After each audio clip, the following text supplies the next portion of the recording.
شامل عبادت ہے۔ ونصلي على رسوله الكريم أما بعد فأعوذ بالله من الشيطان الرجيم بسم الله الرحمن الرحيم من عمل صالحا من ذكر أو أنثى وهو مؤمن فلنحيينه حياة طيبة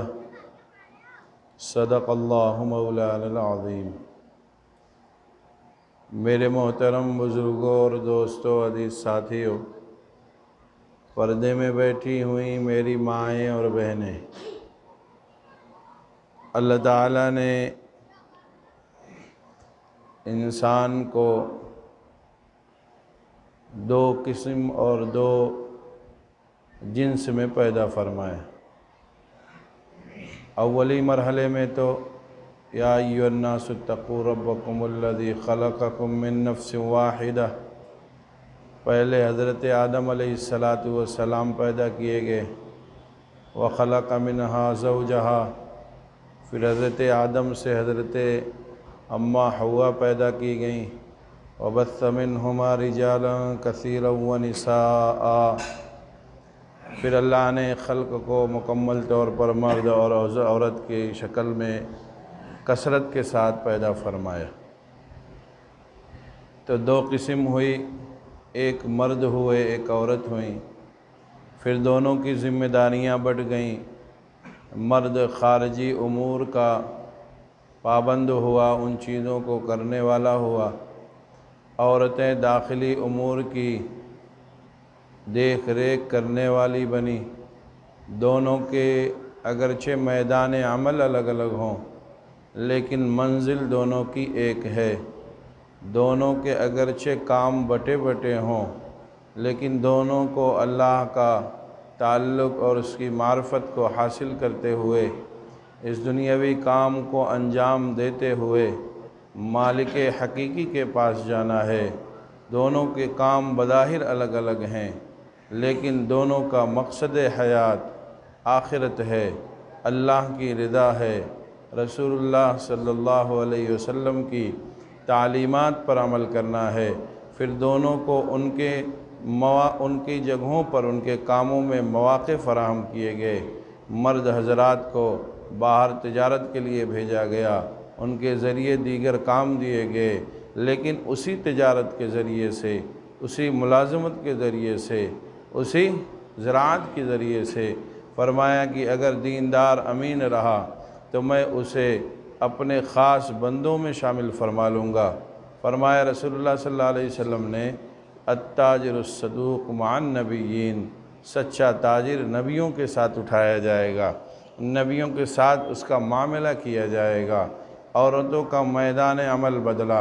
لیکن انہیں بھی بتایا گیا اگر دیندار بنی رہیں، بچوں کو دیندار بنا لے گئیں تو یہی بچے آپ کو جنت تک پہنچانے کے لیے کافی ہو جائیں گے، یہی گھر کے کام آپ کو جنت تک پہنچا دیں گے، اور یہی گھر آپ کو اسی گھر سے اللہ کی رضا اور خوشنودی حاصل ہو جائے گی۔ تو اس لیے میں نے شروع میں یہ بات کہی، گرچہ بظاہر دونوں کا عمل الگ الگ ہو لیکن دونوں کی منزل ایک ہی ہے۔ بعض مرتبہ عورتوں کو یہ بات سمجھ میں آتی ہے کہ ہمیں مواقع کم فراہم ہوئے، حالانکہ ایسا نہیں ہے۔ غور سے دیکھا جائے گا تو خواتین کو زیادہ مواقع ملے ہیں، انہیں اللہ نے بہت زیادہ موقع فراہم کیا۔ ایک دیندار بن گئیں، بچوں کو دیندار بنا دیا، نسلوں تک دین چلنے لگا، اس کا فیض عورتوں کو پہنچنا شروع ہو گیا۔ حضرت والا رحمۃ اللہ علیہ فرمایا کرتے تھے کہ ایک عورت کے دیندار بننے سے نسلیں دیندار بنتی ہیں، ایک عورت کے بددین ہو جانے کی وجہ سے نسلوں سے دین ختم ہو جاتا ہے۔ آپ کا کردار بہت ہی عظیم الشان ہے، نئی جو نسل ہے اس کے معمار آپ ہیں، ان کی دیکھ ریکھ کرنے کی وجہ سے درس اول جو دیتے ہیں بچوں کو وہ خواتین ہی ہیں۔ واقعات اٹھائیے گا تو ہزاروں کی تعداد میں ملیں گے کہ والدہ نیک تھیں، بچے نیک ہو گئے، والدہ دیندار تھیں، بچے دیندار ہو گئے، والدہ امانت دار تھی، بچوں پر اثرات پڑ گئے، والدہ اللہ کی محبت اور تعلق سے سرشار تھی، بچے بچپن ہی میں اللہ کی محبت کو حاصل کر لے گئے۔ ایک نہیں ہزاروں واقعات ہیں۔ حضرت والا شاہ عبد الغنی صاحب پھولپوری نور اللہ مرقدہ فرماتے ہیں، حضرت کی کتاب ہے معرفت الہیہ، اس میں بیان فرمایا کہ والدہ محترمہ قبل تہجد یعنی فجر سے پہلے، تہجد سے پہلے، تہجد کے بعد وہ کئی ہزار مرتبہ اللہ کا ذکر اور درود شریف تلاوت کر کے فارغ ہو جایا کرتی تھی۔ تو کوئی الگ سے تھوڑی نہیں پیدا مخلوق ہوئی تھی، ہم ہی اور آپ جیسے ہیں ویسے اللہ نے ان کو بھی بنایا تھا۔ آج تو ہماری مائیں بہنیں غیروں کے طریقے پر چلتے چلتے اپنا اصل جو نظام ہے وہ بھول بیٹھی۔ آج گاؤں دیہات میں بھی خواتین دین سے دور ہو گئیں، حالانکہ کہا جاتا تھا کہ شہروں میں اثر ہے، گاؤں میں ابھی نہیں پہنچا، لیکن اب سب بات دور کی ہو گئی۔ موبائل نے پورا نظام حیات بدل کے رکھ دیا۔ خواتین اس پر فلمیں دیکھتی ہیں، اس پر سیریل دیکھتی ہیں، اس پہ ڈرامے دیکھتی ہیں، موقع ملتا ہے بچوں کو موبائل پکڑا دیتی ہیں کہ بچہ چپ رہے گا، بچہ خاموش رہے گا، بچہ موبائل لے کر کمرہ میں بیٹھا رہے گا، میں اپنے کام گھر کے جلدی جلدی کر لوں گی۔ ارے بھائی، آپ یہ جو کام کر رہی ہیں وہی بچہ اتنی عمر کے آج سے زیادہ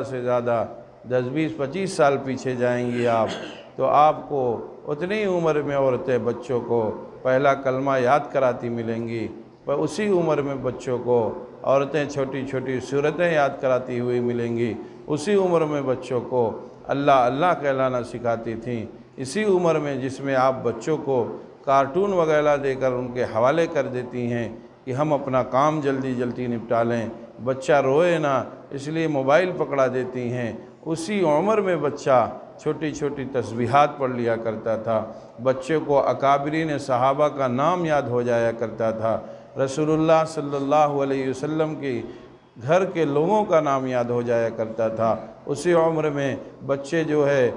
مکمل طور پر اپنے آپ کو نماز کی وہ عملی طور پر پڑھنا شروع کر دیتے تھے، گرچہ پوری مکمل نہ پڑھ پاتے ہوں لیکن عملاً رکوع سجدہ کرنے والے بن جایا کرتے تھے، اس لیے کہ ماں بچوں کو لے کر تلاوت کیا کرتی تھی، ماں بچوں کو گود میں لے کر تسبیح و تحمید سنایا کرتی تھی، ماں بچوں کو گود میں لے کر قصے کہانیاں واقعات صحابہ کی سنایا کرتی تھی، لیکن نظام پورا الٹ گیا۔ اب بچے ماں لے کر بچوں کو بھی بیٹھ رہی تو وہ بھی ڈرامے دیکھ رہی، بچے کو بھی دکھا رہی، ماں موبائل لے کر بیٹھی خود اس پر گانے ناچ دیکھ رہی، بچے کو بھی دکھا رہی، تو اب بچہ سورت تو نہیں پڑھے گا، بچہ قرآن کی آیتیں تھوڑی نہیں پڑھے گا، اب بچہ بھی ڈینس کرے گا، بچہ بھی ناچے گا، بچے بھی گانے گائیں گے، بچے جو فلمی جو باتیں کہی جاتی ہے اس میں وہ چیزیں کرنے والے بن جائیں گے، لیکن انہیں اگر نہیں حاصل ہوگا تو دین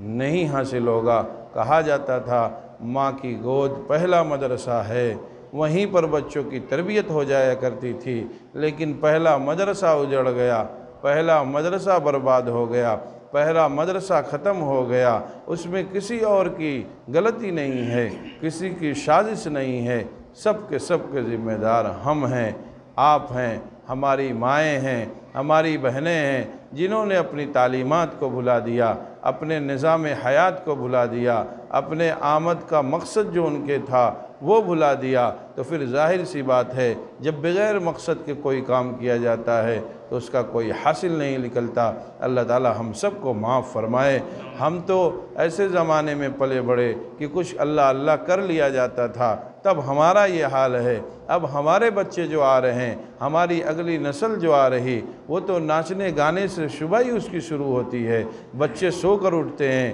پہلا چیز موبائل مانگتے ہیں، ماں موبائل پکڑاتی ہے اپنی چالاکی میں کہ میں جلدی کام کر لوں گی، بچہ روئے گا نہیں۔ پہلے فقہاء نے لکھا تھا کہ عورتیں جو ہے بچوں کو وہ ہینگ اور بھانگ کھلا کے سلاتی تھیں کہ دیر تک کام کیا جائے، تو فرمایا اس کو فقہاء نے پھر منع فرمایا، ایسا کرنا جائز نہیں ہے، ایسا کرنا درست نہیں ہے۔ اب وہ بھانگ اور ہینگ سے زیادہ نشاور یہ موبائل ہے،